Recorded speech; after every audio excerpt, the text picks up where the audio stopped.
Hey everyone, today we're going to be talking about the 5 potential biggest mistakes you either have made, are making, or potentially could make as an income investor.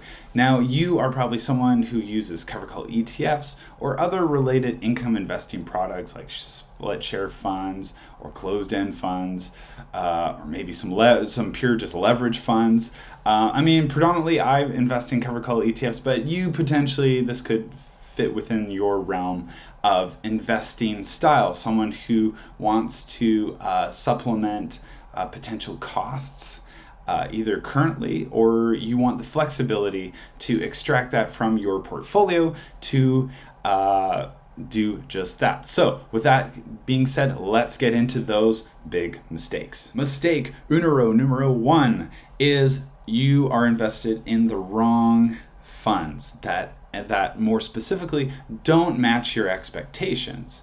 And what typically happens in this scenario is maybe you are newer, either you are newer to investing and then happen to get into higher yielding products, or you've been investing for a long time and the higher yields of these kinds of funds are very tantalizing and it becomes an overarching focus.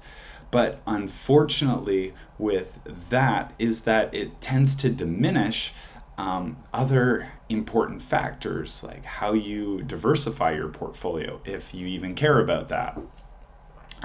It has a way of affecting exactly how you use those yields in the first place.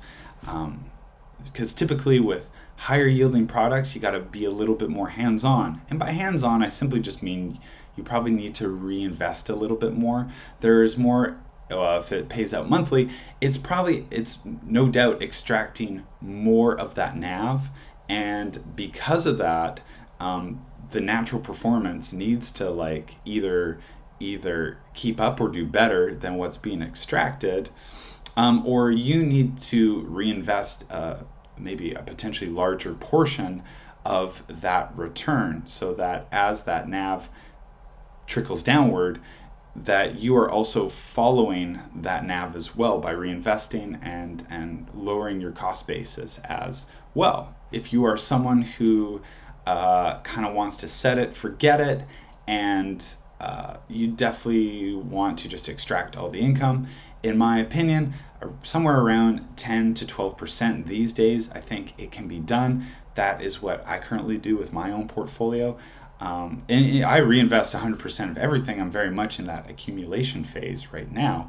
But I think, in my opinion, as you can see on my community tab, it's been growing naturally by price-wise, and total return has actually kept up with the indexes like the NASDAQ 100 and the S&P 500. But I'll give you guys an example of what I really mean by this. When I first got into CoveredCall ETFs and really just scratching the surface, it was around the Russia-Ukraine conflict when all that started. And I had a position in Suncor that was up about 105%. I sold all of Suncor, took that $5,000 plus it was about $10,000 in total, and I put it into ZWC, an all Canadian high yield Canadian CoveredCall ETF. Mainly just because to me, that's all I really discovered. I didn't really know about anything else, and that wasn't because anybody told me. That was just what I found, and I figured this would be my starting point. But since that was 2022, the market tended to go downward. That 100% in Suncor that I sold off, I basically lost all of that.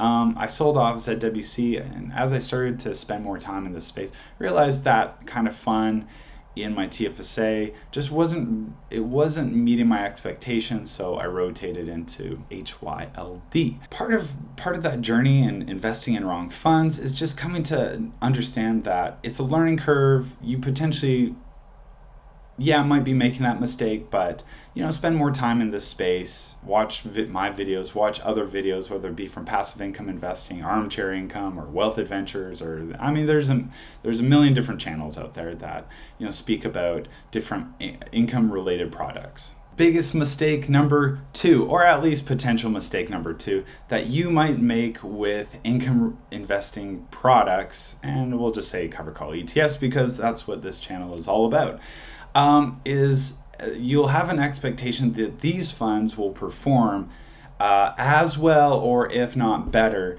than the current market indexes out there, like the S&P 500, like the NASDAQ 100. Now, these would be the two biggest funds that or indexes I would say that you're going to be comparing yourself to. Not necessarily the TSX 60, I'm going to say no to that, or even the Dow Jones. Although you might, but these other indexes are the biggest one. So keep in mind, everyone, if you are invested for income and you want to supplement costs, by doing so, there is something you're going to give up, which is the performance of those funds. That is just a natural outgrowth of how these strategies work. And unless you adjust that expectation, then you're going to find disappointment in the way you're investing, which is, is going to lead to issues with happiness and satisfaction. And that's something we don't want if you are someone who's retired investing in these things, or you are someone who's simply using them to supplement those costs. But I would say that would, I think, kind of help your mindset around these products, is that although they will give up performance, natural price performance, in the long run, they can certainly do better with the total return when you include the dividends, yes, and you compound it away like I do. And so far this year, I've been keeping up with those big indexes. So that's all great, but that's not something I expect long term. But you're simply living off of those distributions. Keep in mind that where you lack in performance in the market, you are making up for enhancement in your quality of life. Financial independence is so much closer with these funds. I like to say the less is more.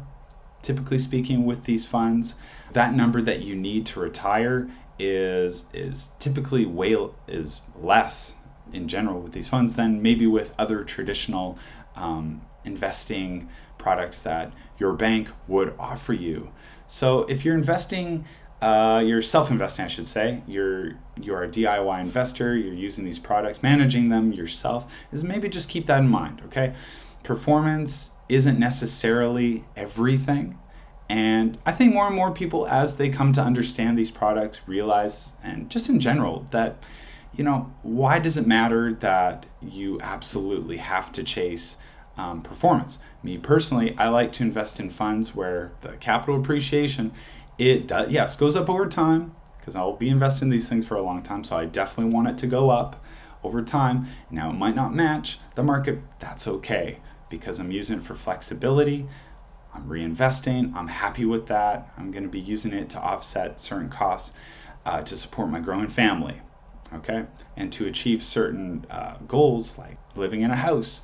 I've talked about endlessly on this channel, but that's how I'll be extracting my income to enhance my quality of life. Getting into a house in Vancouver where, I won't own it, but I'll rent it. And you know what? I'm okay with that. For me, owning isn't everything. It's taken a long time to kind of break the back of realizing that home ownership to me isn't as important as I once thought it was. Investing in these products make it so much closer for me. And if that means that my performance over the next 40 years trails off, that's okay, because I get a quality of life boost here in the now. Mistake number 3 you could potentially make, which is not having a destination for your investments. No timeline, no plan, no goals, none of that stuff. What that is inevitably going to lead to is disappointment in the way you're invested in these products. And that's something we do not want whatsoever. What do I mean by destination? And having a plan, having a goal. Understanding how these products work, and then applying that knowledge and that execution to your goals. It may sound obvious, but for some of us, we kind of just need to hear that once again. So I'll give you an example of like how I use these funds, what are my goals, and what does that look like for me? Because when these things are in place, I'm telling you, it's a psychological win. It'll help you stay motivated. It'll help you to contribute more, continue to reinvest. And when these things are in place, and honestly, I do believe it pulls along your net worth building. I'm not just saying just from returns in of themselves, but when you combine all these other factors, it tends to pull along your wealth building as well. So this is exactly what I mean by this. as far as I'm concerned. As an example, I know that next year I'm exiting home ownership. I'm going to get into a rental house. That is something my wife and I have always wanted. We have 3 kids, and we want them to experience that neighborhood type of environment. Ideally in our target area, kind of where we are currently. I'm going to port the equity from our home, pour that into income investing products that is more driven towards higher yield and more tax efficient. So that's going to involve a lot more Canadian stuff. Now, Canadian stuff versus American stuff naturally is going to underperform. It simply will compared to the others. So my portfolio in total, by the time next year and even 2026 rolls around, it's going to be overall, it's going to be a slower growing portfolio, even though my TFSA, in my opinion, is built totally differently than what my taxable account is going to look like. I know that in 2026, August of 2026, I have a spousal, my wife has a spousal RSP. We are going to take half of that money, because at that point, since I'm not going to be contributing to it for at least 3 years, or by that point it'll have been 3 years, that we can extract half of that. We'll extract half of that money. It'll count against my wife's income tax, not mine, because I've been the contributor towards that and have been getting a tax refund contributing to her spousal RSP. But it'll flip if you don't contribute to it for 3 years. So she'll get the tax hit, but because she doesn't work, we're in a lower tax bracket with her. I don't want to do it all at once because it's just good. That would be too much of a big tax hit in 1 year. So we'll do it in August 2026, and then in early 2027 we'll extract the rest. That money will head over to the taxable account, and once again that's going to offset even further our rental costs. So that's just a small example of what is the destination for the money you're invested in. Even for my TFSA, ideally with that, it's more American focused. It's got a little bit of global stuff in there and some Canadian stuff that is kind of mixed in, but overall it's more American. It's more growth based, or something I like to call yield seeking, growth leaning. So that is how that is constructed. So look for me in the year or two to come that, I'll talk about the portfolio as a whole, how performance will get dragged down by the Canadian stuff, but then the TFSA in of itself, by itself, is performing just as how I've always been basically investing in these products to this point. Mistake number 4 you could potentially make, or have made, or you might make, is chasing performance. I mean, this is a story as old as time. Chasing performance typically, on average, leads to lower returns. By the time, people have picked up on it, like normies, like us little people have picked up on a trend that's happening. Usually, the overarching performance has already been built in, and we're just trying to pick up the scraps after that. But that doesn't stop the average retail investor from trying to hit the gravy train and go skyward with a potential one stock or an ETF that is about to explode, right? We saw that with GameStop in 2021.